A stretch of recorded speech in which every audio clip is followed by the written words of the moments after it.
So back to the two treatments that are approved for use, the HopGuard and the Formic Pro. The new HopGuard 3 is improved from the HopGuard 2. And the Formic Pro is a big over the MitoWay Quick Strip as far as applicator ease of handling and the longer shelf life. And I compared the two. I would leave hive full of drawn comb out in the 90 plus degree sunlight, and then weighed the strips every day. The Formic Pro, the blue, and the MitoWay Quick Strips are the red. And as you can see, the weight loss each day was identical. So it has exactly the same amount of treatment. What's interesting though is in my studies of formic acid, the optimal range for mite kill is somewhere daily loss, somewhere in this range, maybe a little bit higher. And you can see either one of those, you got about 3 good days of treatment, and then it starts to, it's much lower the rest of the time. So we'll take a look and see how they do. I'm gonna skip that slide there. The other thing I was very interested in trying was my extended release oxalic acid. And this year, instead of doing it on blue shop towels, I used these Swedish cellular sponges.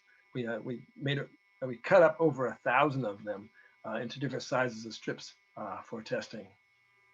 And what I'm talking about now with the extended release oxalic acid is an experimental treatment. I have a research authorization from the state of California.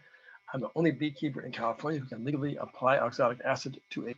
So I'm in no way promoting or suggesting that anybody else use this in your hives. This is a report to the beekeepers who funded research to see what I'm doing. How's that? Got it. Okay, so I tested 260 hives, 7 different yards, 2 brood cycles duration. So from the time we started until we took the final mite counts in 2 brood cycles to see whether the effect of the mites reproduction in the brood at high temperatures, 80s to 90s, and low relative humidities. And then until all the colonies were started with 2nd-year queens. When we nuked up our hives after returning from almonds, the queens were already a year old, and we put them into 5-frame nukes and built them back up. We had a really lousy rainy spring, so they only built up to about 8 to 10 frames. And we added a second box of either drawn comb or foundation on top of them for this trial. So I can't tell you that the efficacy will be the same in big, strong colonies with honey supers on top, but the comparative efficacies is what I'm looking at right here. We intentionally did not treat those hives for mites, have high enough mite counts that we could see how efficacious the treatments were.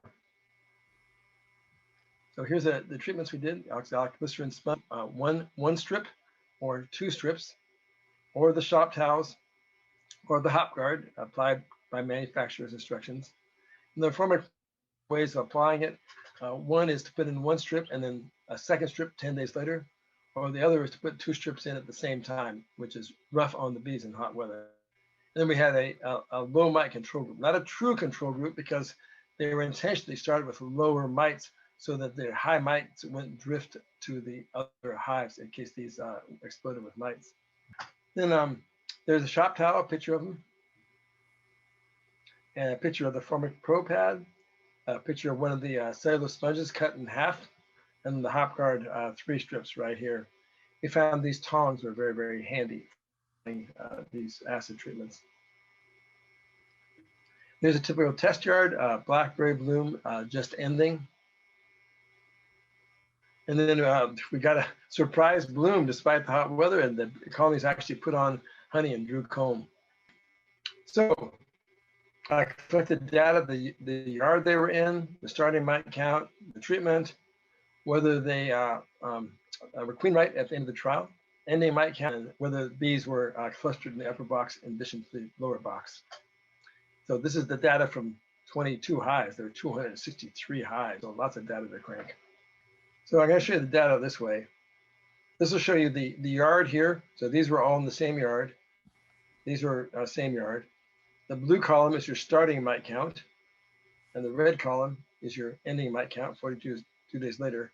And then the M, the median value, meaning half or above or half or below. So you can see the median change right here. you see a lot of red, that means the mite counts went up.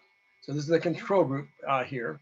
And you can see in most all the control hives, the mites did go up at different rates, a median value of 100% of the starting count. So 1.5 times the starting count.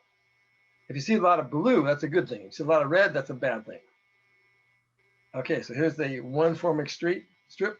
I see a goodly amount of blue. Oddly, at this 1 yard, 3 hives and mite counts went up despite the treatment. I have no idea why. But across the board, we were down to 17% of the starting mite count. So that's very efficacious. For the 2 formic strips, about the same, down to 20%. Again, 2 anomalies where they went up, but on yards. Again, no idea why. One of the things with formic is if you want to do a quick mite knockdown, formic is probably the fastest of all the treatment for getting mites knocked down quickly. We use a lot of formic acid in our operation. It really kills the mites. And afterwards, as I always see with formic, the brood patterns come back really nice. The queens stop laying for a few days, and when they come back, the brood patterns look great. And despite that treatment in hot weather, see by the date on here, this was fresh foundation, 10 frames of foundation put in at the beginning of the trial.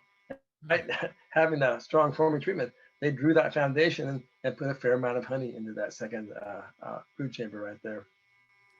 Right, if I remember correctly, wasn't it like 90 or it was way over the specified limit for the high temperature application, wasn't it? Yeah, we'll look at a slide on that in a minute. Okay. So here's the question about these queens. They were all second-year queens, and many of them were already being superseded by their workers, because typically we get, starting August, our colony starts superseding. We have not replaced them already. The queens start running out of sperm.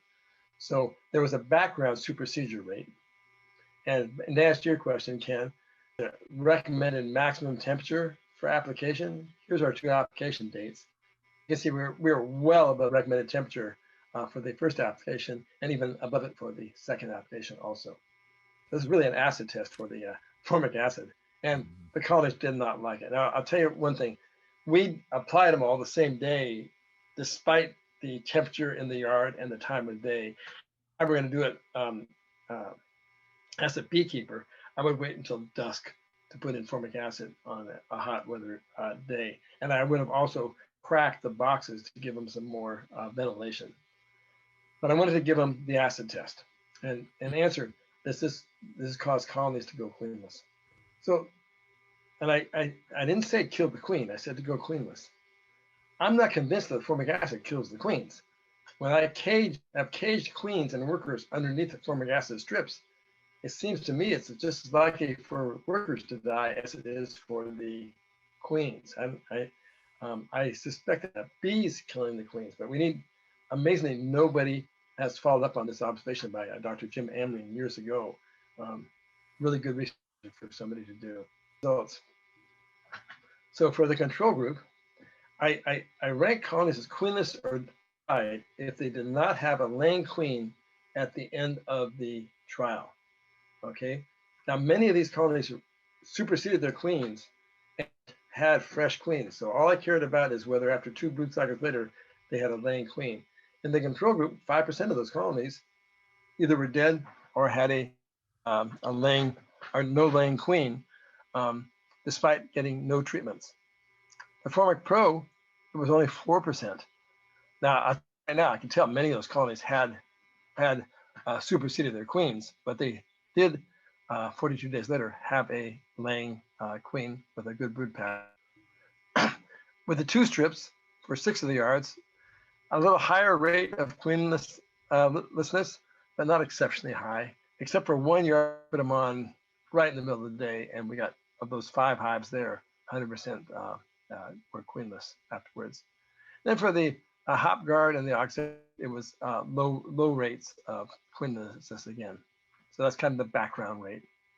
So the point is that Formic Pro applied 1 strip and repeated 10 days did not result in, I'm not saying it didn't cause queen loss, but it did not result in colonies being queenless 42 days later.